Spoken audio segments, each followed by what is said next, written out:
Good evening. Welcome to my reading of The Raven by Edgar Allan Poe. Once upon a midnight dreary, while I pondered, weak and weary, over many a quaint and curious volume of forgotten lore, while I nodded, nearly napping, suddenly there came a tapping, as of someone gently rapping at my chamber door.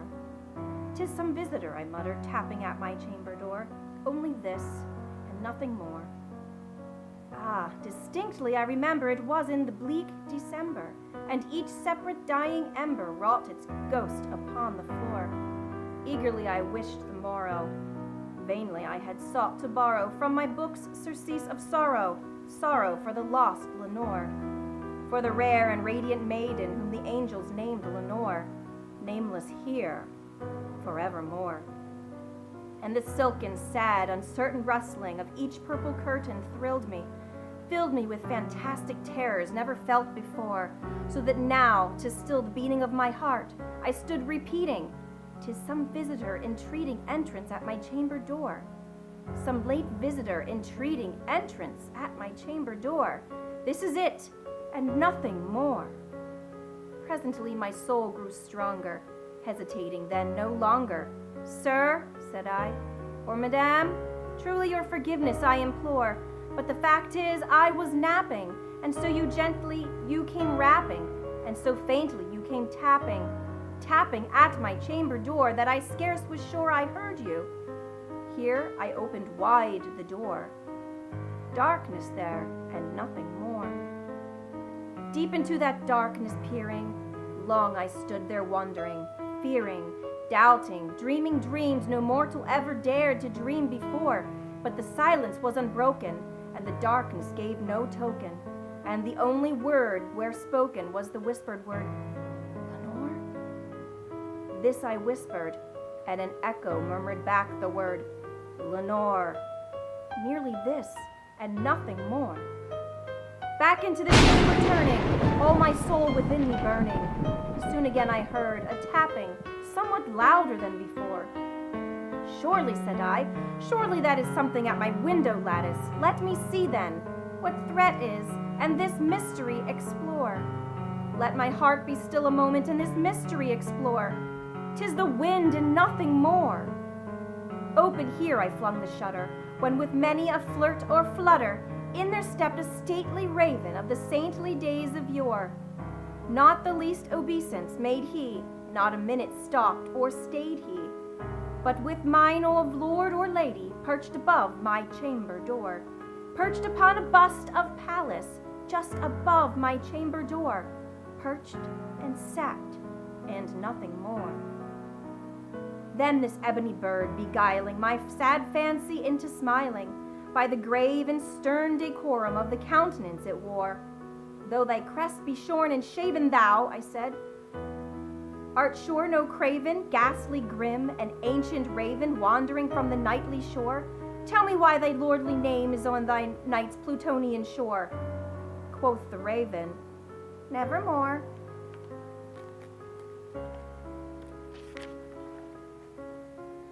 Much I marveled this ungainly fowl, to hear discourse so plainly, though its answer little meaning, little relevancy bore. For we cannot help agreeing that no living human being ever yet was blessed with seeing bird above his chamber door, bird or beast upon the sculptured bust above his chamber door, with such a name as Nevermore. But the raven, sitting lonely on this placid bust, spoke only that one word, as if his soul in that one word he did outpour. Nothing farther than he uttered, not a feather then he fluttered, till I scarcely more than muttered, "Other friends have flown before, on the morrow he will leave me, as my hopes have flown before." Then the bird said, "Nevermore." Startled at the stillness broken, but reply so aptly spoken, "Doubtless," said I, "what it utters is its only stock and store, caught from some unhappy master, whom unmerciful disaster followed fast and followed faster, till his songs one burden bore, till the dirges of his hope that melancholy burden bore, of never, nevermore." But the raven still beguiling my sad fancy into smiling, Straight I wheeled a cushioned seat in front of bird and bust and door.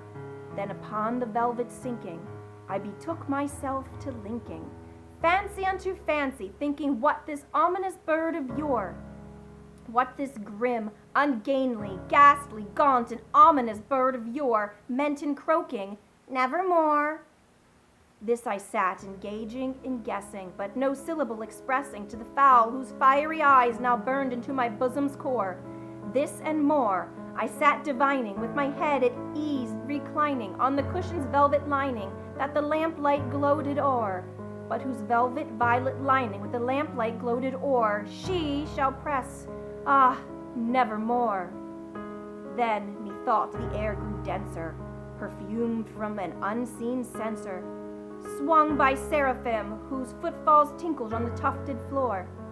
Wretch, I cried, thy God hath lent thee, by these angels he hath sent thee. Respite, respite, nepenthe from thy memories of Lenore. Quaff, O quaff this kind nepenthe, and forget this lost Lenore. Quoth the raven, nevermore. Prophet, said I, thing of evil, prophet still if bird or devil, whether temper sent or whether tempest tossed thee here ashore, desolate yet all undaunted, on this desert land enchanted, on this home by horror haunted. Tell me truly, I implore, is there balm in Gilead? Tell me, I implore. Quoth the raven, nevermore. Prophet, said I, thing of evil, prophet still if bird or devil, by that heaven that bends above us, by that God we both adore, tell this soul with sorrow laden, if within the distant Aidenn it shall clasp a sainted maiden whom the angel named Lenore, clasp a rare and radiant maiden whom the angels named Lenore. Quoth the raven, nevermore. Be that word our sign of parting, bird or fiend? I shrieked, upstarting, get thee back into the tempest and the night's Plutonian shore. Leave no black plume as a token of that lie thy soul hath spoken. Leave my loneliness unbroken. Quit the bust above my door. Take thy beak from out my heart, and take thy form from off my door. Quoth the raven, nevermore. And the raven, never flitting, still is sitting on the pallid bust of Pallas just above my chamber door, and his eyes have all the seeming of a demon's that is dreaming, and the lamplight o'er him streaming throws his shadow on the floor, and my soul from out that shadow that flies floating on the floor shall be lifted evermore.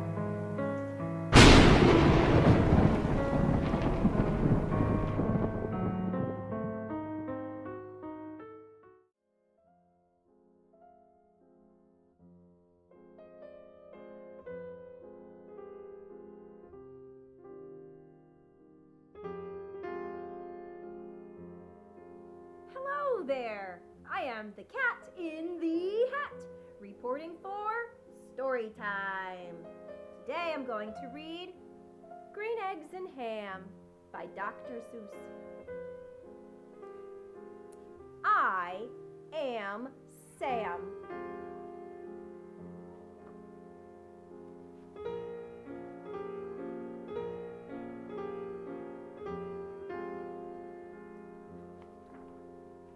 Sam, I am.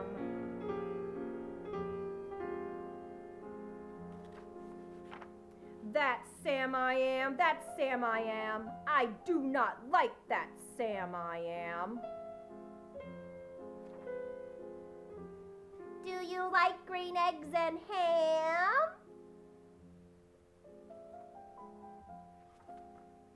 I do not like them, Sam I am. I do not like green eggs and ham.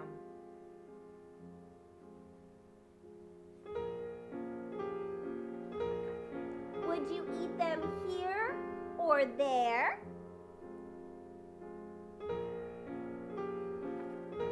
I would not like them here or there. I would not like them anywhere.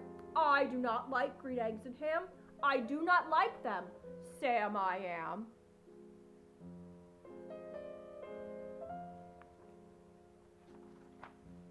Would you like them in a house Would you like them with a mouse?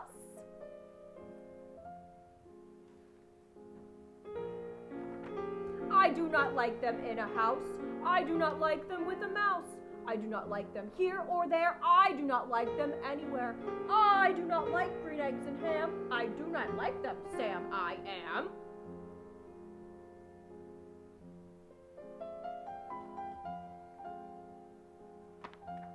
Would you eat them in a box? Would you eat them with a fox?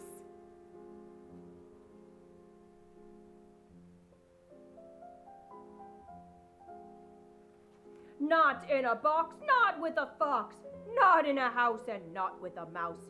I would not eat them here or there. I would not eat them anywhere. I would not eat green eggs and ham. I do not like them, Sam, I am.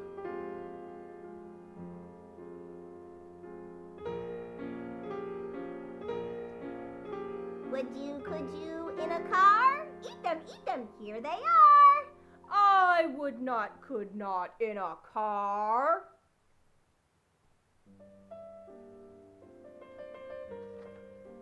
You may like them, you will see. You may like them in a tree.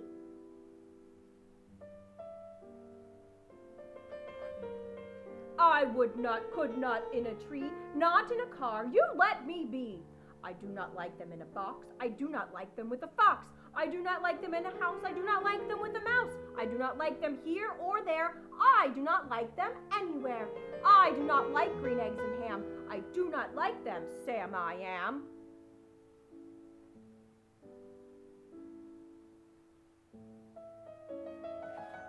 A train, a train, a train, a train. Would you on a train?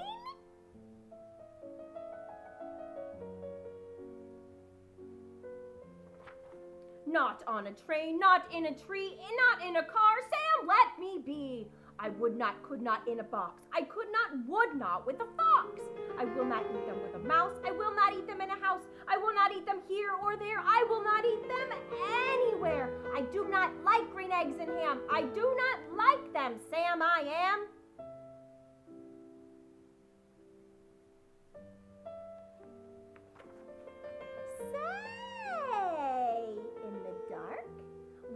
Could you in the dark? I would not, could not in the dark. Could you in the rain? I would not, could not in the rain, not in the dark, not on a train, not in a car, not in a tree. I do not like them, Sam, you see. Not in a house, not in a box, not with a mouse, not with a fox. I will not eat them here or there. I will not eat them anywhere.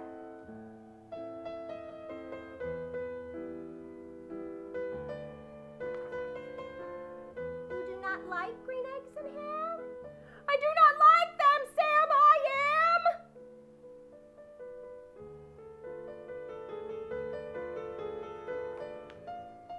Would you with a goat? Oh, I would not, could not with a goat.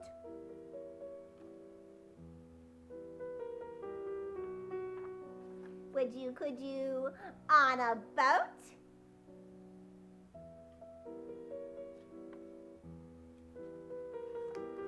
I would not, could not on a boat. I will not with a goat. I will not eat them in the rain. I will not eat them on a train. Not in the dark, not in a tree, not in a car. You let me be. I do not like them in a box. I do not like them with a fox. I will not eat them in a house. I will not eat them with a mouse. I will not eat them here or there. I do not like them anywhere.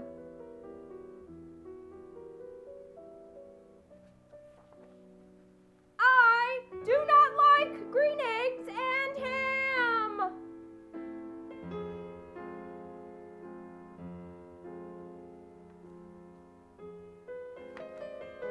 I do not like them, Sam, I am.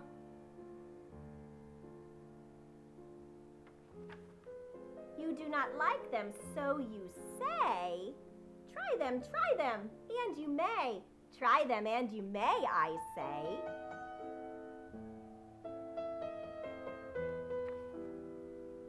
Sam, if you will let me be, I will try them. You will see.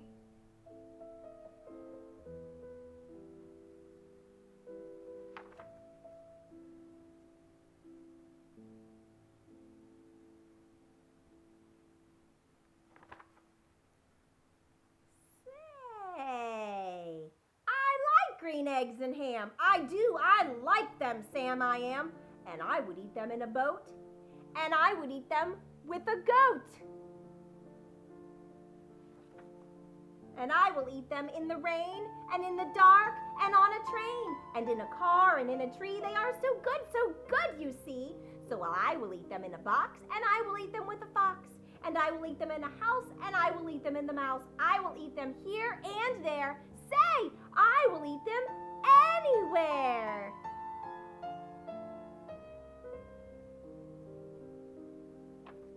I do so like green eggs and ham. Thank you, Sam, I am. The end.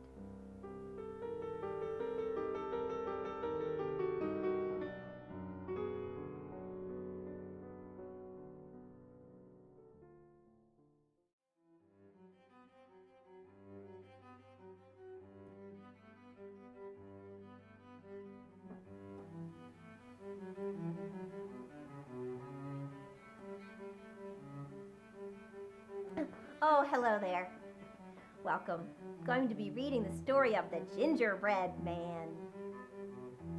Once upon a time, there was a little old woman and a little old man, and they lived all alone in a little old house. They hadn't any little girls or any little boys at all. So one day, the little old woman made a boy out of gingerbread. She made him a chocolate jacket and put cinnamon seeds in it for buttons. His eyes were made of fine, fat currants. His mouth was made of rose-colored sugar, and he had a gay little cap of orange candy sugar. When the little old woman rolled him out and dressed him up and pinched his gingerbread shoes into shape, she put him in a pan. Then she put the pan in the oven and shut the door, and she thought, now I shall have a little boy of my own. When it was time for the gingerbread boy to be done, she opened the oven door and pulled out the pan. Out jumped the little gingerbread boy on the floor, and away he ran, out the door and down the street. The little old woman and the little old man ran after as fast as they could, but he just laughed and shouted, run as fast as you can. You can't catch me, I'm the gingerbread man. And they couldn't catch him. The little gingerbread boy ran on and on until he came to a cow by the roadside. Stop, little gingerbread boy, said the cow. I want to eat you. The little gingerbread boy laughed and said, I have run away from a little old woman and a little old man, and I can run away from you. I can. And as the cow chased him and he looked over his shoulder and cried, run as fast as you can. You can't catch me. I'm the gingerbread man. And the cow couldn't catch him. The little gingerbread boy ran on and on and on till he came to a horse in the pasture.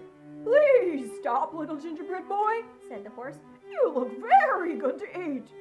But the little gingerbread boy laughed out loud. Oh, he said, I have run away from a little old woman, a little old man, a cow, and I can run away from you. I can. And as the horse chased him, he looked over his shoulder and cried, run as fast as you can. You can't catch me. I'm the gingerbread man. And the horse couldn't catch him. By and by, the little gingerbread boy came to a barn full of threshers. When the threshers smelled the gingerbread boy, they tried to pick him up and said, Don't run so fast, little gingerbread boy. You look very good to eat.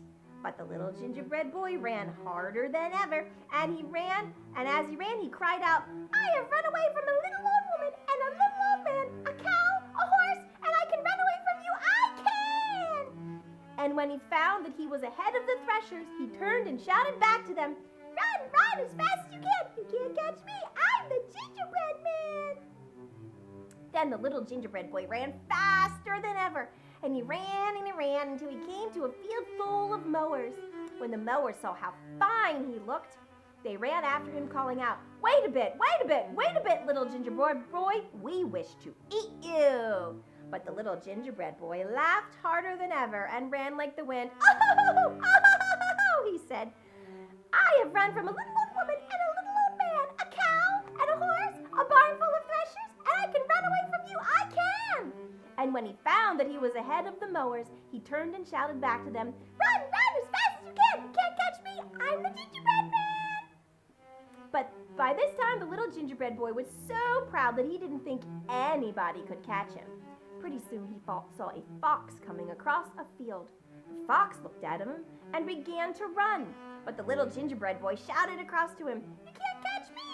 The fox began to run faster, and the little gingerbread boy ran faster. And as he ran, he chuckled, "I have run away from a little old woman and a little old man, a cow, a horse, a barn full of threshers, a field of mowers, and I can run away from you! I can! Run as fast as you can! You can't catch me! I'm the gingerbread man!" "Why," said the fox, "I could not catch you if I could. I would not think of disturbing you." Just then the little gingerbread boy came to a river. He could not swim across, and he wanted to keep running from the cow and the horse and the people. "Jump on my tail and I will take you across," said the fox. So the little gingerbread boy jumped on the fox's tail, and the fox swam into the river. When he was a little way from shore, he turned his head and said, "You are too heavy for my tail, little gingerbread boy. I fear I shall let you get wet. Jump on my back." The little gingerbread boy jumped on his back. A little farther out, the fox said, "I am afraid the water will cover you there. Jump on my shoulder." Little gingerbread boy jumped on his shoulder. In the middle of the stream, the fox said, "Oh dear, little gingerbread boy, my shoulder is sinking. Jump on my nose and I can hold you out of the water." So the little gingerbread boy jumped on his nose. The minute the fox got on shore, he threw back his head and gave a snap. "Dear me," said the little gingerbread boy, "I'm a quarter gone." The next minute he said, "Why, I am half gone." The next minute he said, "My goodness gracious, I am 3/4 gone." And after that, the little gingerbread boy never said anything more at all.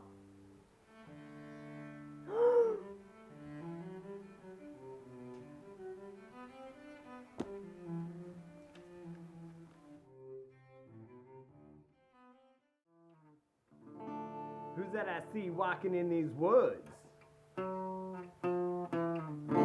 White Little Red Riding Hood. Hey there, Little Red Riding Hood. You sure are looking good. You're everything a big bad wolf would want. Now listen to me. Hey, Little Red Riding Hood. I don't think little big girls should go walking around these spooky old woods alone. Ow! Hey, what are you doing over there?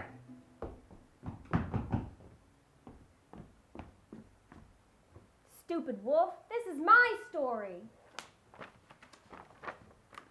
The story of Little Red Riding Hood. That's me. Once upon a time, there was a little girl who lived in a village near the forest. Whenever she went out, the little girl wore a red riding cloak, so everyone in the village called her Little Red Riding Hood. One morning, Little Red Riding Hood asked her mother if she could go to visit her grandmother, as it had been quite a while since they had seen each other. "That's a good idea," her mother said, so they packed a nice basket for Little Red Riding Hood to take to her grandmother. When the basket was ready, the little girl put on her red cloak and kissed her mother goodbye. "Remember, go straight to grandmother's house," her mother cautioned. "Don't dawdle along the way, and please don't talk to strangers. The woods are dangerous." "Don't worry, Mommy," said the Little Red Riding Hood. "I'll be careful." But when Little Red Riding Hood noticed some lovely flowers in the woods, she forgot her promise to her mother. She picked a few, watched the butterflies flit about for a while, listened to the frogs croaking, and then picked a few more. Little Red Riding Hood was enjoying the warm summer day so much that she didn't notice a dark shadow approaching out of the forest behind her. Suddenly, the wolf appeared beside her. What are you doing, little girl? The wolf asked in a voice as friendly as he could muster. "I'm on my way to see my grandmother who lives through the forest near the brook," Little Red Hood replied. Then she realized how late she was and quickly excused herself, rushing down the path to her grandmother's house. The wolf, in the meantime, took a shortcut. The wolf, a little out of breath from running, arrived at grandmother's and knocked lightly at the door. "Oh, thank goodness, dear. Come in, come in. I was worried sick that something had happened to you in the forest, said Grandma, thinking that the knocking was her grandmother. The wolf let himself in. Poor Granny did not have time to say another word before the wolf gobbled her up. The wolf let out a satisfied burp. I plead the fifth. And then poked through Granny's wardrobe to find a nightgown that he liked. He added a frilly sleeping cap and, for good measure, dabbed some of Granny's perfume behind his pointy ears. A few minutes later, Little Red Riding Hood knocked on the door. The wolf jumped into bed and pulled the covers over his nose. Who is it? He said in a cackly voice. It's me, Little Red Riding Hood. Oh, how lovely. Do come in, dear, croaked the wolf. When Little Red Riding Hood entered the little cottage, she could scarcely recognize her grandmother. Grandmother, your voice sounds so odd. Is something the matter? She asked. Oh, I just have a touch of a cold, squeaked the wolf, adding a cough at the end to prove the point. Coronavirus. Would you be quiet? But grandmother, what big ears you have, said Little Red Riding Hood as she edged closer to the bed. The better to hear you with, my dear, replied the wolf. But grandmother, what big eyes you have. The better to see you with, my dear, replied the wolf. But grandmother, what big teeth you have, said Little Red Riding Hood, her voice quivering slightly. The better to eat you with, my dear, roared the wolf, and he leaped out of the bed and began to chase the little girl. Almost too late, Little Red Riding Hood realized that the person in the bed was not her grandmother, but a very hungry wolf. She ran across the room and through the door, shouting, "Help! Wolf!" as loudly as she could. A woodsman who was chopping logs nearby heard her cry and ran towards the cottage as fast as he could. He grabbed the wolf and made him spit out the poor grandmother, who was a bit frazzled by the whole experience, but still in one piece. "Oh, grandmother, I was so scared," sobbed Little Red Riding Hood. "I'll never speak to strangers or dawdle in the forest again." There, child. You've learned an important lesson. Thank goodness you shouted loud enough for this kind woodsman to hear you. The woodsman knocked out the wolf and carried him deep into the forest where he wouldn't bother people any longer. And Little Red Riding Hood and her grandmother had a very nice lunch and a long chat. The end.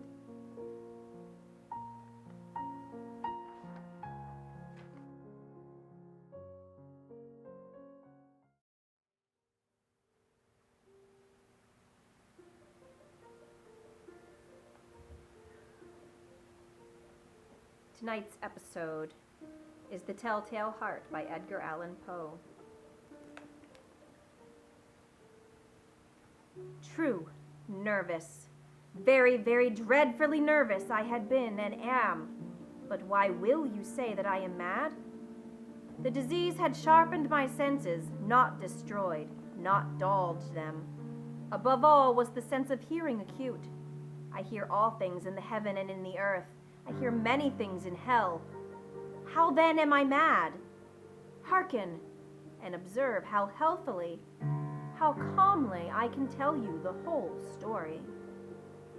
It is impossible to say how first the idea entered my brain, but once conceived, it haunted me day and night.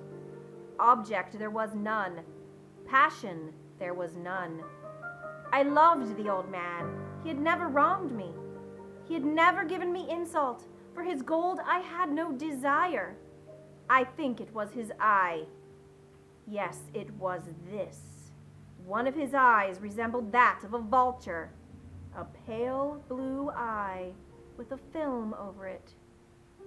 Whenever it fell upon me, my blood ran cold. And so by degrees, very gradually, I made up my mind to take the life of the old man and thus rid myself of the eye forever. Now this is the point.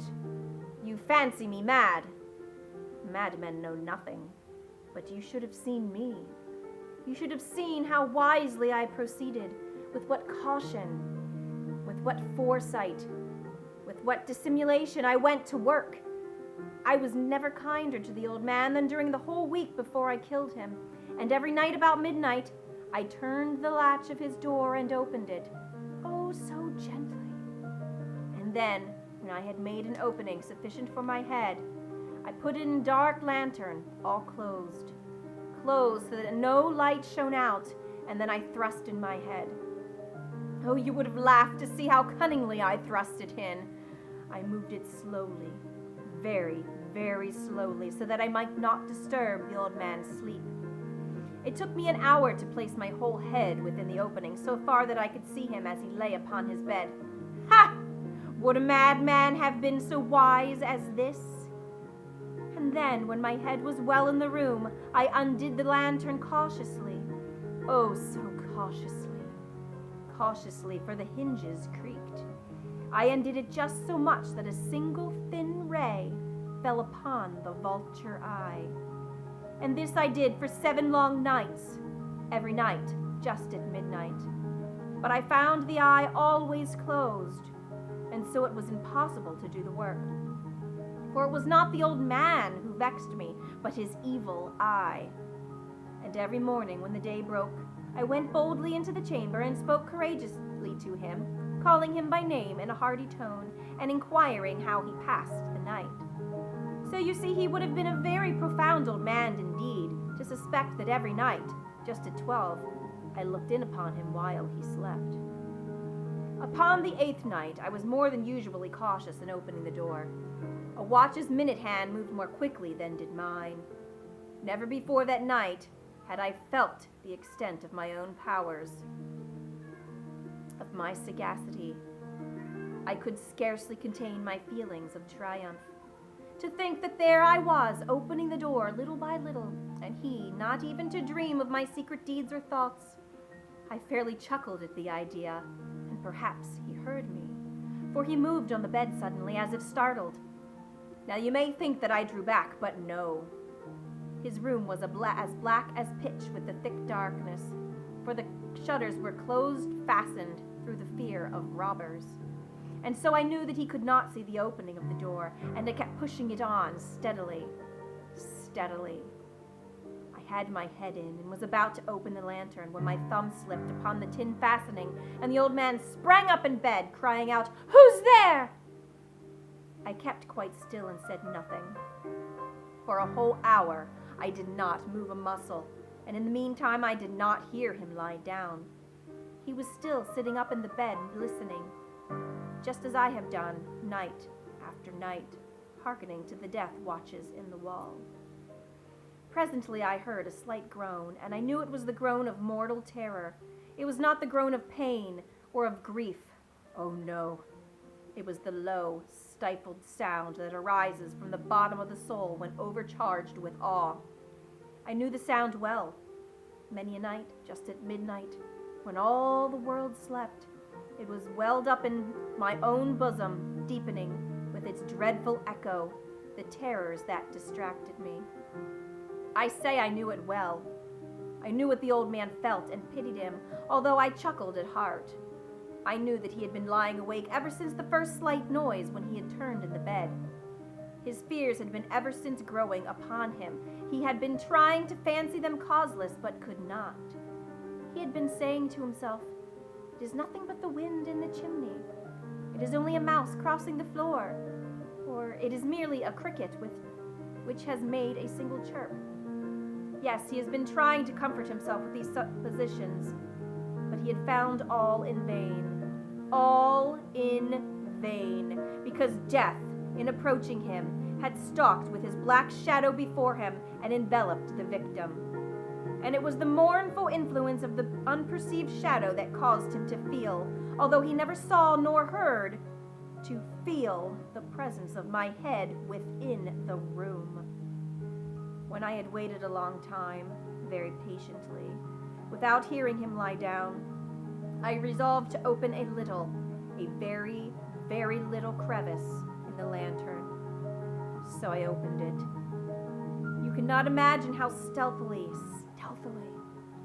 until at length a single dim ray, like the thread of a spider, shot from out of the crevice and fell upon the vulture eye. It was open, wide open, and I grew furious as I gazed upon it.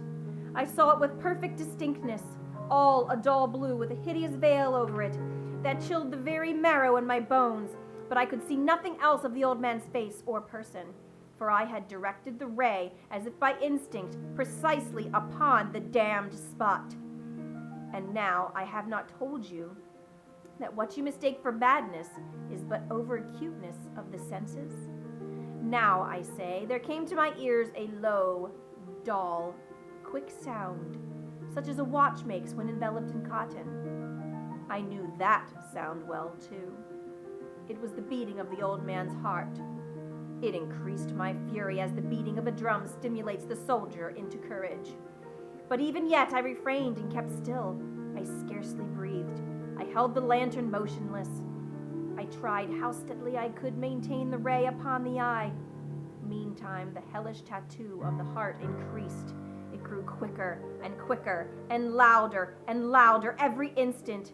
The old man's terror must have been extreme. It grew louder, I say, louder every moment. Do you mark me well? I have told you that I am nervous. So I am. And now, at the dead hour of the night, amid the dreadful silence of that old house, so strange a noise as this excited me to uncontrollable terror. Yet, for some minutes longer I refrained and stood still. But the beating grew louder.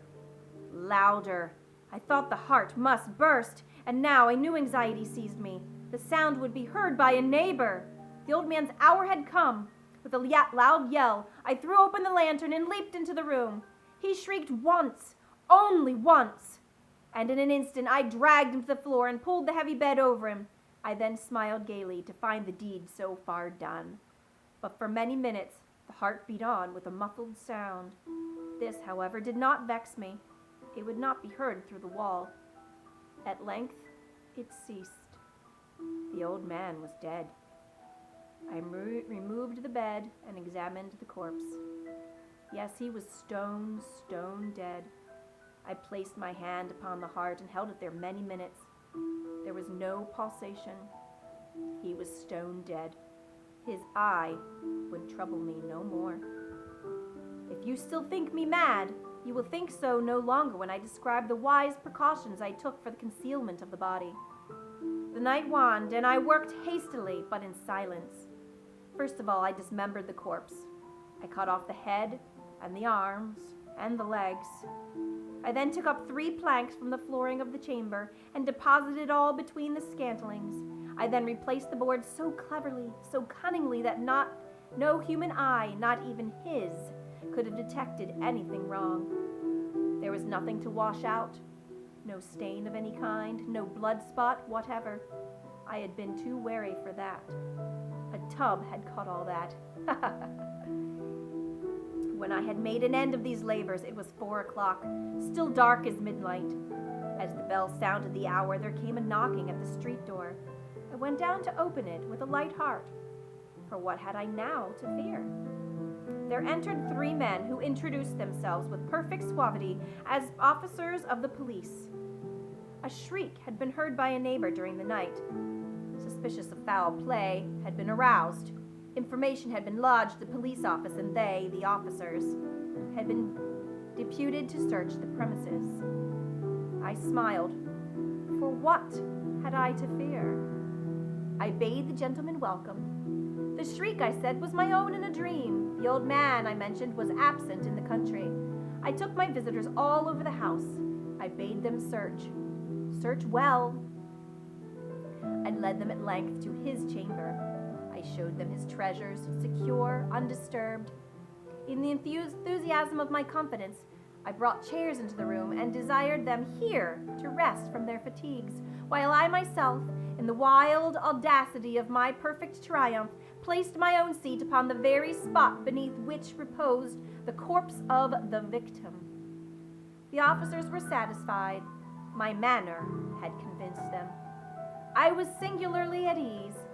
They sat, and while I answered cheerily, they chatted of familiar things, but ere long I felt myself getting pale and wished them gone. My head ached, and I fancied a ringing in my ears, but still they sat and still chatted. The ringing became more distinct. It continued and became more distinct. I talked more freely to get rid of the feeling, but it continued and gained definitiveness until at length I found that the noise was not within my ears. No doubt I now grew very pale, but I talked more fluently and with a heightened voice, yet the sound increased, and what could I do? It was a low, dull, quick sound. Much such a sound as a watch makes when enveloped in cotton. I gasped for breath, and yet the officers heard it not. I talked more quickly, more vehemently. The noise steadily increased. I arose and argued about trifles in a high key and with violent gesticulations, but the noise steadily increased. Why would they not be gone? I paced the floor to and fro, and heavy strides, as if excited to fury by the observations of the men, but the noise steadily increased. Oh God, what could I do? I foamed, I raved, I swore. I swung the chair upon which I had been sitting and grated it upon the boards, but the noise arose over all and continued increased. It grew louder, louder, louder, and still the men chatted pleasantly and smiled. Was it possible they heard not? Almighty God, no, no! They heard, they suspected, they knew. They were making a mockery of my horror. This I thought, and this I think, but anything was better than this agony. Anything was more tolerable than this derision, and I could bear those hypocritical smiles no longer. I felt that I must scream or die, and now, again, hark, louder, louder, louder! Villains, I screeched. I disassemble no more. I admit the deed. Tear up the planks. Here, here. It is the beating of his hideous heart.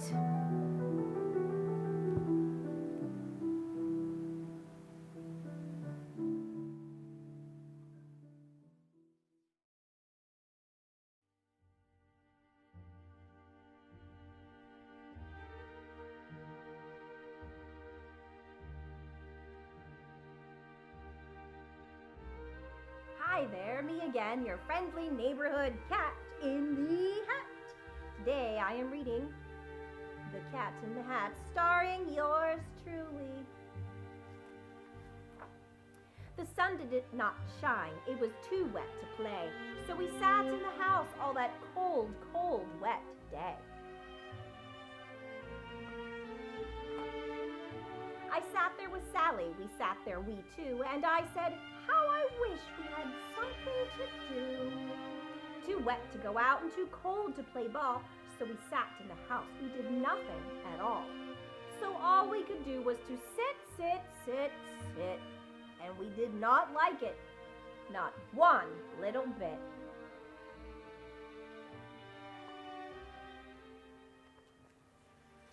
And then something went bump. How that bump made us jump!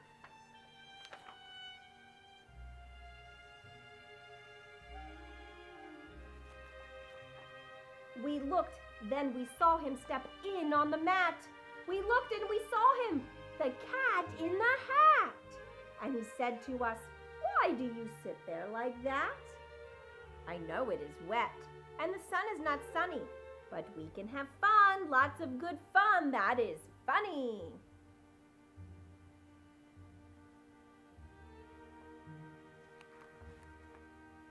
I know some good games we could play, said the cat. I know some new tricks, said the cat in the hat. A lot of good tricks, I will show them to you. Your mother will not mind at all if I do. Then Sally and I did not know what to say. Our mother was out of the house for the day.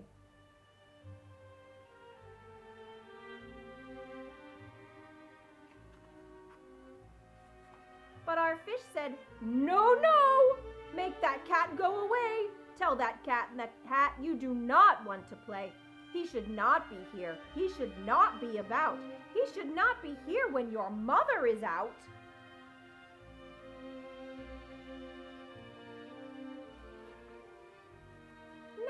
Now, have no fear. Have no fear, said the cat. My tricks are not bad, said the cat in the hat. Why, we can have lots of good fun if you wish, with a game that I call Up, Up, Up with a Fish. Put me down, said the fish. This is no fun at all. Put me down, said the fish. I do not wish to fall.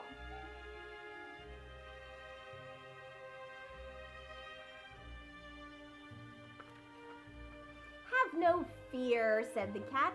I will not let you fall. I will hold you up high as I stand on a ball with a book in one hand and a cup on my hat. And that is not all I can do, said the cat.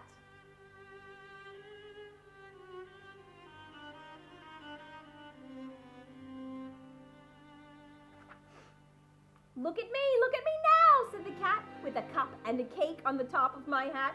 I can hold up 2 books, I can hold up the fish, and the little toy ship, and some milk on a dish. And look, I can hop up and down on the ball. And that is not all. Oh no, that is not all.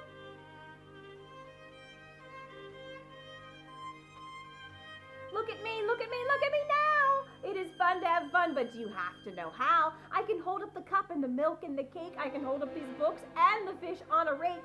I can hold the toy ship and the little toy man. And look, with my tail, I can hold a red fan. I can fan with the fan as I hop on the ball.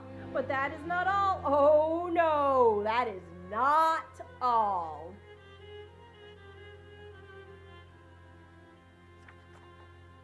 That is what the cat said. Then he fell on his head. He came down with a bump from up there on the ball, and Sally and I, we saw all the things fall.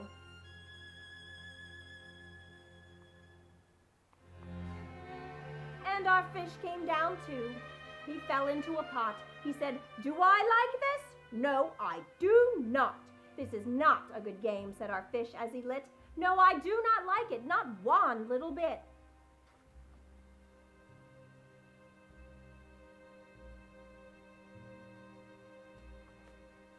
"Now look what you did," said the fish to the cat. "Now look at this house. Look at this. Look at that. You sank our toy ship, sank it deep in the cake. You shook up our house and you bent our new rake. You should not be here when our mother is not. You get out of this house," said the fish in the pot.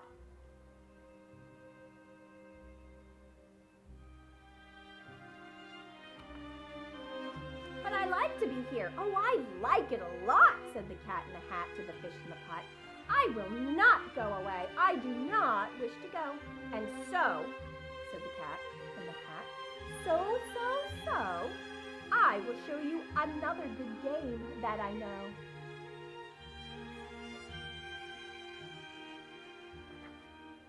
And then he ran out, and then fast as a fox, the cat in the hat came back in with a box. A big red wood box. It was shut with a hook. "Now look at this trick," said the cat. "Take a look."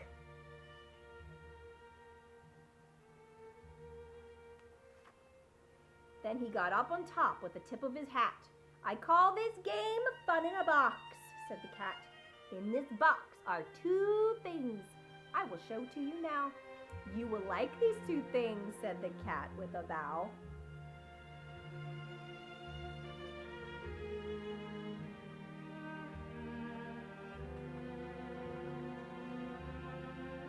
"I will pick up the hook. You will see something new. 2 things, and I call them Thing 1 and Thing 2. These things will not bite you. They want to have fun." Then out of the box came Thing 2 and Thing 1, and they ran to us fast. They said, "How do you do? Would you like to shake hands with Thing 1 and Thing 2?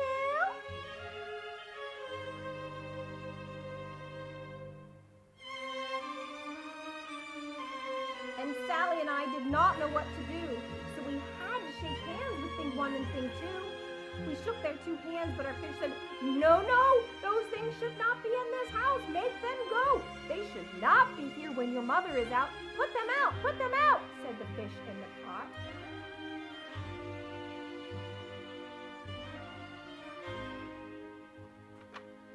"Have no fear, little fish," said the cat in the hat. "These things are good things." And he gave them a pat. "They are tame, oh so tame. They have come here to play. They will give you some fun on this wet, wet, wet day."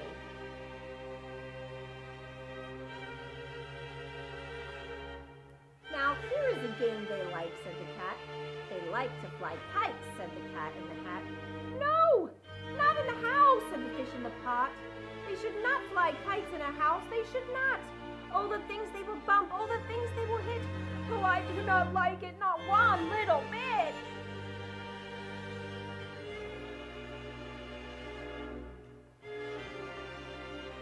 and Sally and I saw them run down the hall. We saw those two things bump their kites on the wall. Bump, thump, thump, bump. Down the hall. On the wall.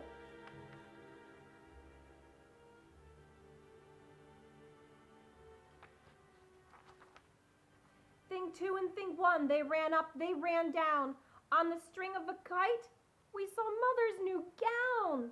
Her gown with the dots that are pink, red, and white. Then we saw one kite bump on the head of her bed.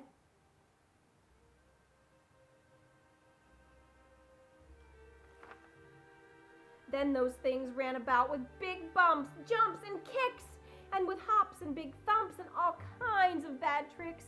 And I said, I do not like the way that they play. If Mother could see this, oh, what would she say?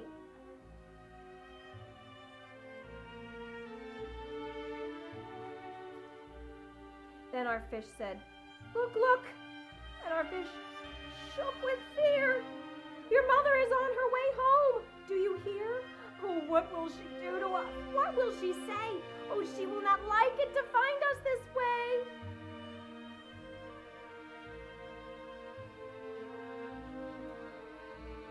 So do something fast, said the fish. Do you hear?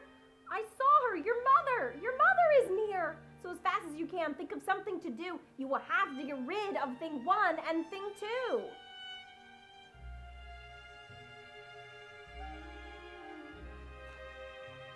So as fast as I could, I went after my net, and I said, with my net, I can get them, I bet. I bet with my net, I can get those things yet.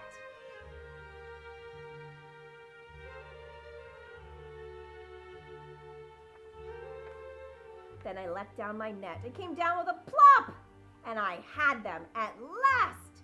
Those two things had to stop. Then I said to the cat, now you do as I say. You pack up those things and you take them away. Oh dear, said the cat. You did not like our game? Oh dear, what a shame, what a shame, what a shame.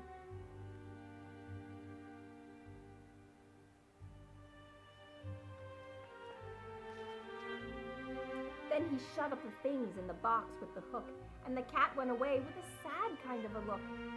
That is good, said the fish. He has gone away. Yes, but your mother will come. She will find this big mess, and this mess is so big and so deep and so tall, we cannot pick it up. There is no way at all.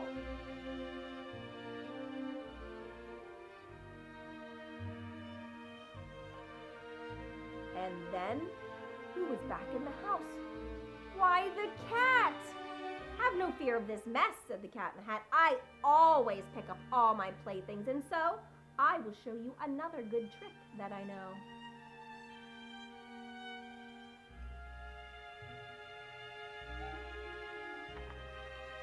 Then we saw him pick up all the things that were down. He picked up the cake and the rake and the gown and the milk and the strings and the books and the dish and the fan and the cup and the ship and the fish, and he put them away. Then he said, that is that. And then he was gone with a tip of his hat.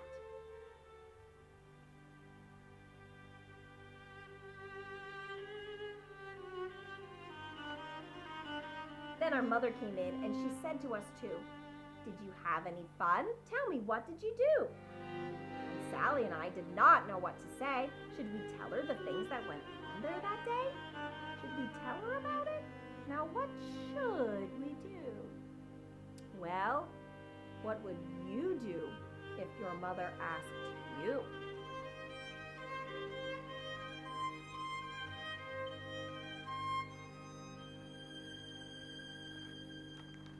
The end.